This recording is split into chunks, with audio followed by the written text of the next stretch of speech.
السلام عليكم، اهلا بيكم في مطبخ مصرية. النهارده خلينا كل سنه وانتم طيبين. نعمله مع بعض.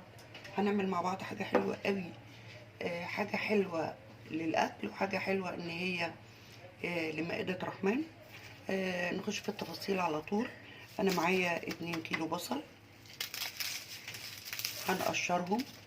طبعا مش هصور وانا بقشر البصل، بس اوديكي اكزامبل، ومش هصور الفيديو كامل. يعني هديكي مقتطفات، لان انا لو صورته كامل هيبقى صعب قوي. هيبقى طويل، يعني هصور لك منه مقتطفات. اولا افكار للي ممكن حد يعمل مائده، ومش لازم اللي نفسه يعمل حاجه زي كده، ومش لازم يعمل مائده كامله. انا اوقات كتير بعمل. طبعا انا مش دي مائده كامله، احنا بنودي للمائده، لكن المائده هي قايمه باصحابها. هما بيعملوا واحنا بنودي مره في الاسبوع كده ولا حاجه، حسب القدره يعني. لان الحاجه الخامات بقت غاليه جدا. يعني كانت اعظم مائده لما اكلفها بنعمل مثلا 30 وجبه، كانت تتكلف 500 ولا حاجه، دلوقتي معديه ال 2000. كله من خير ربنا. بس ممكن حد بيبقى نفسه يعمل حاجة زي كده، لأن أحسن حاجة إطعام الطعام. يعني لما تفطري صايم، سيدنا محمد بيقول نفطر صايم حتى على تمراية بتاخدي ثوابها. فممكن في ستات بيوت كتير قوي ممكن تقولك أنا نفسي أعمل كده. لسه حد قايل لي كده، بنت اختي لسه قايله لي، قلت لها لا، يعني حتى من وجبتك اللي بتعمليها في الفطار عادي، زودي. بتعملي نص، اعملي كيلو وطلعي وجبتين فطري بيهم حد ماشي في الشارع، حد غلبان انت تعرفيه. زودي. بتعملي 4 قطع لحمه، خليهم 6، وطلعي الطبقين، وجبتين 3 4 على قد ما تقدري، مش لازم بالكميات الكبيره. اوكي. اقشر البصل واضربه في الكبه، ونرجع نشوف هنكمل هنعمل ايه. طيب، خرطنا البصل الكمية كلها. الفكرة كلها ان احنا هنحطها في الكبة،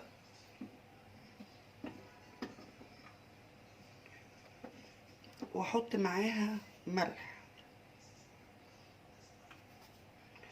علشان انا هصفي البصل. بس طبعا واحنا بنحط اللحمة عليها آه، هناخد بالنا من الملح اللي احنا حطيناه على البصل. طيب، طبعا ضربنا البصل في الكبة اهو، صفيناه، وميته دي طبعا انا هستخدمها. نعمل ايه بقى؟ انا بس عايزه ادوق البصل.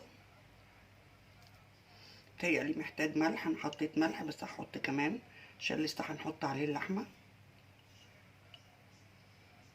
قد ايه ملح حسب بقى ذوقك. وهحط حبه فلفل اسمر محترمين.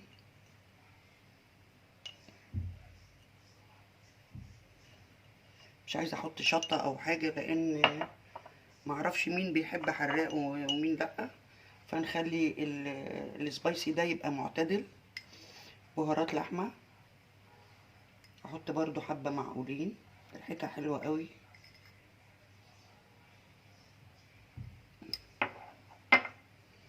اخلطهم ببعض. انا ممكن اعملها نوعين. ممكن اعمل الكفته دي بالخضره، بالكزبره، بحط عليها كزبره او بقدونس. وممكن اعملها بالبهارات، يبقى ده طعم وده طعم، بس انا النهارده هعملها كلها حاجه واحده. شامين الريحه.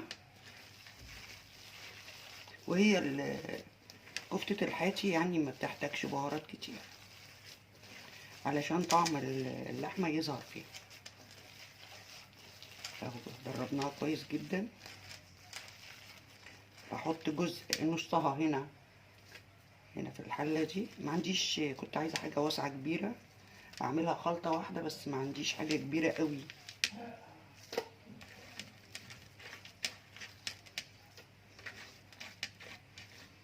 وطبعا احنا بنشيل الميه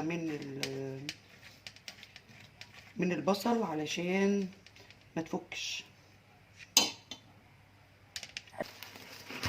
طبعا اللي انا نسيت اقوله ان النهارده بالليل، يعني الشغل ده بتاع بكره، وزي ما انتم متعودين مني ان انا دايما بحضر الحاجه بالليل. انا بحب كده. دول كده 2 كيلو. اعجن بقى اللحمه كويس جدا قوي خالص وادخل فيها البصل. وهي اللحمه لازم يبقى فيها نسبه دسم. انا قلت للجزار انا عايزه فيها دسم، فرملي معاها دهنه، ودي بتبقى حاجه حلوه جدا. اعجنها. عجنا بقى اللحمه كويس جدا لغايه لما يبقى فيها خيوط صغيره كده بتطلع، بتحسي كده ان هي بقى فيها خيوط صغيره. هي دي الدرجه اللي انا عايزاها. وطبعا في بيحطوا بيكنج باودر. انا ما حطيتش بيكنج باودر، ولا الجزار بيحط بيكنج باودر. ودي ميه البصل، بحط ايدي كده فيها واصبع. ودوت السنان بتاع السكاكين. ما عندكيش السنان، اي عصايه اي حاجه كده بالشكل ده.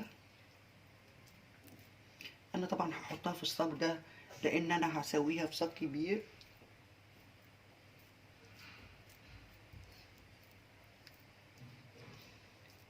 فمش هيخش التلاجة، فهحطه في الطاسجات الصغيرة دي. انا عايزاها لبكرة تتشمع. اطلعها بقى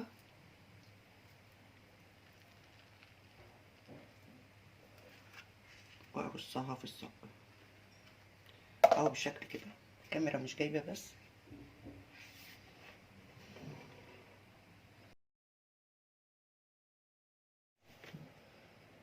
بالشكل ده صبعتهم وحطيتهم في الصاجات كده عشان احطهم في التلاجة بكرة على التسوية. كملي معايا الفيديو، لسه ما عملتيش لايك اعملي لايك. ونكمل الفيديو الجميل القمر ده بكرة ان شاء الله. زي ما انتم شايفين كده انا جبت حبة بصل حلوين بتاع كيلو، وضربته برضو في الكبة. انا عاملة ايه 3 حلل، حلتين كبار للمائدة، وحلة لينا.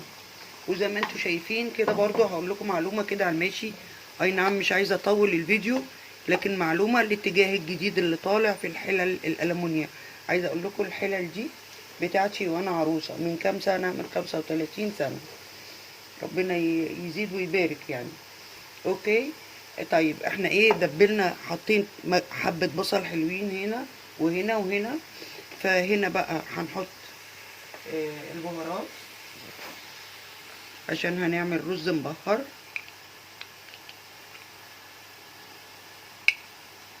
دي بهارات لحمة.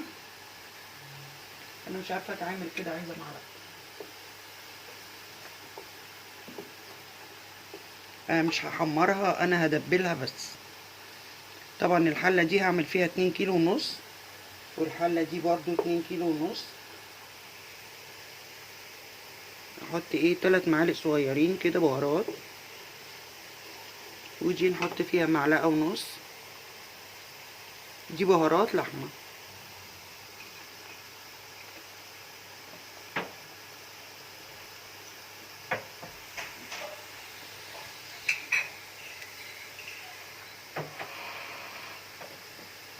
اهدي بس النار شوية.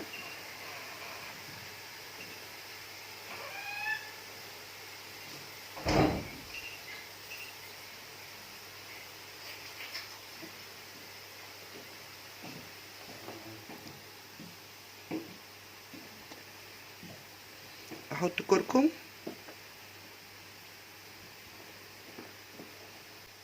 معلقة جنزبيل واحدة، معلقة قرفة. شمين الريحة. ليه بحط بهارات؟ انا مش من هواة البهارات، بس قايله لكم فيديو قبل كده في اصناف بتتعمل ما ينفعش ما يتحطش عليها بهار. هو اسمه رز مبهر يعني عليه بهارات. ودي ده مكعب ماجي، يا ريت كانت بودر بس ما عنديش بودر. احط لومي، ليمون مجفف.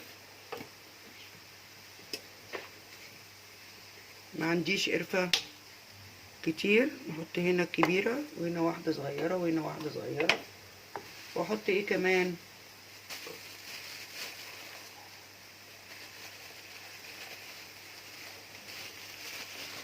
حبة زبيب يتحمصوا هنا مع السمنة. طبعا انا حاطة كمية سمنة كويسة علشان هما كمية رز. طبعا الملح مش بنشتغل بالبرطمان بتاعنا الصغنن، بس هخلي بالي عشان انا ايه حاطة شوربة ملح. الحلل الكبيرة دي عايزة كيس الملح على طول.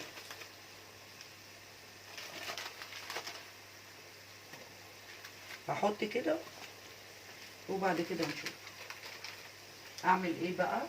انا هقول لكم بس اكزامبل حله واحده والباقي انا هعمله بره التصوير.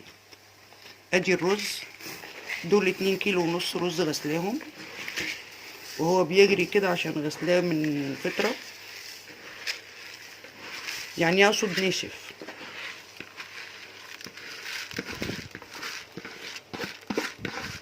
مش عايزه اطول عليك الفيديو، بس لما عملتيش لايك لغايه دلوقتي والفيديو عجبك اعملي لايك، ولو لسه ما اشتركتيش في القناه اشتركي، الدنيا كلها تنور.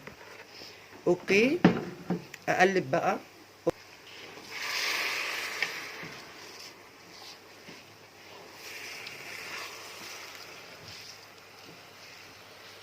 انا هقلب بقى كله لغايه لما الرز كله ايه احمصه معايا شويه، وبعدين اعمل ايه، هغطيه، اطفي عليه النار واغطيه، وبكره الصبح يبقى على التسويه احط له الميه بتاعته.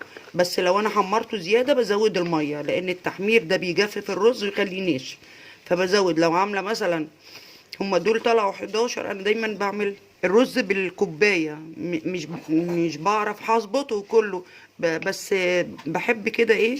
ماما كانت دايما تقلس عليا لانها كانت ايديها كلها بركه، وكانت بتعمل الحاجه بالبركه وتطلع نت يعني. انا بقى بكوبايه، حتى الرز المعمر بعمله بالكوبايه. اسيبه بقى يتحمر شويه واعمل بقيه الحلل، واقابلكم بقى بكره الصبح نكمل بقيه المائده الجميله دي. وليه انا بقول مائده وليه الكلام ده، ولا افتخارا ولا حاجه، دي حاجه ربنا ما نتكلمش عليها. ولكن في بيعملوا موائد او بتعمل عزومات اعداد كبيره، بيبقى مش عندها افكار تعمل ايه جنب ايه والحاجات دي، فهي دي فكره من فكره اللي بيعملوا الموائد، وفكره من اللي بيعملوا عزومات لاعداد كبيره. ايه المانع؟ اوكي، اكمل بقى معاكم بكره ان شاء الله. اشوفكم على خير وتصبحوا على خير. طبعا ادي الرز طفيت عليه من امبارح، هحط عليه بقى ميته يا دوبك على التسويه. دول 11 ونص كوبايه، 2 كيلو ونص رز. انا حطيت 6 و6، احط كمان ميه، ونفس الحكايه في الحلل التانيه. اوكي، وطبعا الكفته حطيناها في الفرن وهنقدمها مع بعض. انا قلت لكم ان انا مش هعمل الفيديو كامل عشان هيبقى طويل جدا. ادي سلطه الطحينه عملتها، انا عامله نص كيلو طحينه، وده كتير يعني، الحله هي اللي كبيره.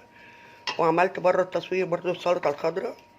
اهو احمد بقى بيعبي في العلب بتاعه الطحينه. احنا هنعمل 30 واحده. اوكي، كده هنعبي دول الاول، وبعد كده نحط بقى الكفته. اوريكم الكفته برضو. وادي الكفته بعد ما استوت. لسه هعمل طبعا الصاجات دي بتاعت الكيك يا جماعه، معلش بنستخدمها استخدامات كبيره. هعمل فحمه وهغطي بقى بفويل علشان يبقى ايه زي المشوي بالظبط. واكمل معاكم بقيه الفيديو الجميل واليوم الجميل. ادي الفحمه اهي بعيده عن الكفته اهي، وبتعمل تش كمان. نقطه زيت،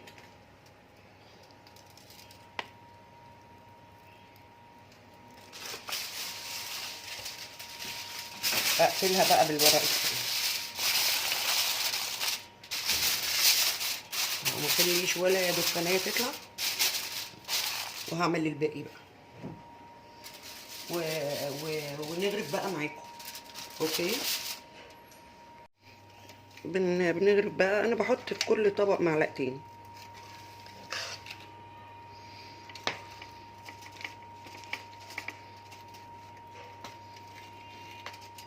وطبعا خلصنا عبينا الطحينه والسلطه، واحمد بيساعدني الله يجبره، ومحمد بيصورني. بصراحه يعني اتمنى يعني لو حد عنده المقدره ربنا يكرمهم يعملوا موائد للرحمن، بتبقى حلوه قوي. هي مش كامله، انا بقول لكم احنا بنساعد يعني يوم في الاسبوع، وربنا يكرم الجميع. وزي ما قلت لك مش لازم كامله كده، زودي طبختك نص كيلو ولا رزك كوبايتين، وطلعي طبقين وديهم لاي حد محتاج. ودي بتبقى حاجه اطعام الطعام، حاجه حلوه قوي عند ربنا. واحمد بيحط الكفته، هي لسه هنفنش برضه. تابعوا معايا الفيديو، واتمنى ان هو ما كانش طويل عليكم. اهو بقى بالشكل ده، حطينا بقى كزبره خضراء على الوش كده، حاجه ياه. وادي كميه اللي اتقفلت والحاجات. انا بقول الفيديو دوت للي عايز يعمل موائد. دي نوع من الافكار. انا المائده اللي فات ما صورتهاش، كانت لحمه وفته. ان شاء الله المائده اللي جايه برضو اصورها معاكم. هي دي كلها عباره مش افتخار ولا حاجه، دي كلها حاجات لربنا وافكار، حتى لما يجيلك اعداد كبيره تعرفي ازاي تنظمي و تحضري قبلها بيوم، والحاجات دي كلها. حتى لو انت لوحدك محدش هيساعدك هتقدري تعملي. كل سنه وانتم طيبين، ويعيدها عليكم الايام بخير، وان شاء الله يقعدوا كده في ميزان حسناتنا، ومطرح ما يسري يمري للي هياكل. بحبكم كلكم، كنت معاكم من امبارح اماني من مطبخ مصريه. كل سنه وانتم طيبين، يعيدوا عليكم الايام بخير، وباي باي.